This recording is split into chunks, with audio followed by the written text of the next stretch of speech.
राजकारणात काही गोष्टी अनपेक्षित असतात आणि काही अगदी ठरवून आखलेल्या योजना असतात। प्रहार जनशक्ती पक्षाचे अध्यक्ष आणि अमरावतीचे आक्रमक नेते बच्चू कडू यांच्या बाबतीत जे घडलं हे नेमकं कोणत्या कॅटेगरीत बसतं हे सामान्य जनतेच्या डोळ्यांसमोर हळूहळू स्पष्ट होऊ लागलं आहे।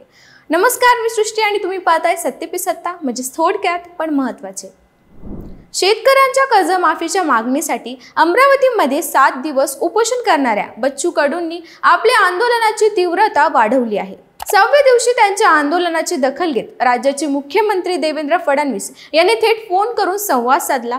पालकमंत्री चंद्रशेखर बावनकुळे आणि मंत्री उदय सामंत यांनी देखील त्यांची भेट घेऊन आश्वासन दिलं की शेतकऱ्यांच्या कर्जमाफीसाठी समिती स्थापन होईल आणि त्यानंतर निर्णय घेतला जाईल। ही आश्वासनं मिळाल्यानंतर 7व्या दिवशी बच्चू कडूंनी आपलं उपोषण मागे घेतलं। मात्र या उपोषण मागे घेतल्याच्या दुसऱ्याच दिवशी त्यांच्या विरोधात एक मोठी कारवाई करण्यात आली। त्यांना अमरावती जिल्हा बँकेच्या अध्यक्षपदावरून अपात्र घोषित करण्यात आलं। ही कारवाई म्हणजे केवळ योगायोग की एक राजकीय साजिश, या प्रश्नाने सध्या संपूर्ण महाराष्ट्राचं लक्ष वेधून घेतलं आहे। अपात्र ठरवल्यानंतर लगेचच बच्चू कडूंनी पत्रकारांशी संवाद साधताना स्पष्ट शब्दात संताप व्यक्त केला। मला अपात्र केलं, त्याची साधी नोटीस सुद्धा देण्यात आली नाही। संविधानाची पायमल्ली करण्याचा प्रयत्न भाजपकडून वारंवार केला जातोय, असा गंभीर आरोप त्यांनी केला। त्यांनी यामागे भाजपचं कारस्थान असल्याचं नमूद केलं। अमरावतीमध्ये काँग्रेस प्रणिती भाजप आहे, काँग्रेसचा चेहरा आणि भाजपचा कंट्रोल हे मॉडेल इथे राबवलं जाते। या राजकीय खेळीमुळे माझ्या विरोधात कारवाई केली गेली। विभागीय निबंधक हा एका मंत्र्याचा नातेवाईक असून हा सारा प्रकार त्यांच्या सांगण्यावरून घडलाय, असे ते म्हणाले। बच्चू कडूंच्या म्हणण्यानुसार हे केवळ राजकीय सुडाचे एक उदाहरण आहे। आंदोलन संपल्यानंतर लगेचच अपात्रतेची कारवाई होते, म्हणजे हे नियोजनबद्ध होतं। विरोधकांवर दबाव आणण्यासाठी अशा प्रकारच्या कारवाया करणं ही लोकशाहीला मारक आहे, असा इशाराही त्यांनी दिला। त्यांनी स्पष्ट केलं की आम्ही न्यायालयात जाणार आहोत। आम्हाला अद्याप अधिकृत नोटीसही मिळालेली नाही, ती मिळाल्यानंतर कायदेशीर लढा सुरू करू। आम्हाला न्यायालयावर पूर्ण विश्वास आहे। या अपात्रतेच्या कारवाईमुळे बच्चू कडू माघार घेतील असं कोणी समजत असेल तर त्यांनी पुन्हा विचार करावा, असा सूर त्यांच्या वक्तव्यातून उमटला।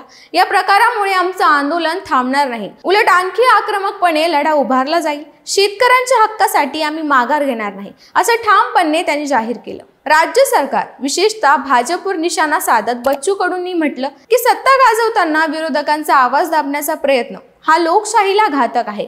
मी आंदोलक आहे आणि माझं अस्तित्व संपवण्यासाठी माझ्या पदावर गदा आणली जात आहे, हा राजकीय पोरखेळ आहे। त्यांनी पुढे असा दावाही केला की माझ्या आंदोलनामुळे सरकारवर दबाव निर्माण झाला होता, त्यामुळेच मला शांत करण्यासाठी आणि जनतेच्या नजरेत बदनाम करण्यासाठी ही कारवाई झाली। या संपूर्ण प्रकरणावरून विरोधकांनीही सरकारवर टीका सुरू केली आहे। काँग्रेस, राष्ट्रवादी काँग्रेस व ठाकरे गटाकडूनही बच्चू कडूंवरील कारवाई ही राजकीय सूडभावना असल्याचा आरोप केला जातोय। अमरावतीमधील स्थानिक राजकारणात भाजपचं वर्चस्व असलं तरी प्रहार संघटनेचा प्रभावही लक्षात घेण्याजोगा आहे, त्यामुळे आगामी स्थानिक निवडणुका त्याचा मोठा परिणाम होऊ शकतो। बच्चू कडू यांनी स्पष्ट केलं आहे की ही अपात्रता न्यायालयात आव्हान देण्यात येईल। विभागीय निबंधकाचा निर्णय हा पक्षपाती असल्याचं ठासून सांगितलं जात आहे।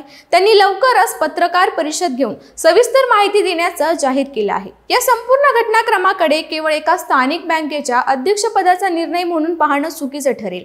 हे प्रकरण म्हणजे सत्ताधारी आणि विरोधकांमधील संघर्षाचं एक प्रातिनिधिक उदाहरण आहे। बच्चू कडू यांचा लढा हा फक्त एका पदासाठी नसून शेतकऱ्यांच्या हक्कासाठी आहे, असा त्यांचा दावा आहे। त्यामुळे या लढ्याला जनतेची सहानुभूती मिळणार की कारवाईमुळे त्यांच्या नेतृत्वावर प्रश्नचिन्ह निर्माण होणार, हे पाहणं महत्त्वाचं ठरेल। बच्चू कडू यांचा संघर्ष, आरोप आणि सरकार विरोधी आक्रमक भूमिका पुढील काही दिवस राज्याच्या राजकारणात मोठं वादळ निर्माण करू शकते, यात शंका नाही।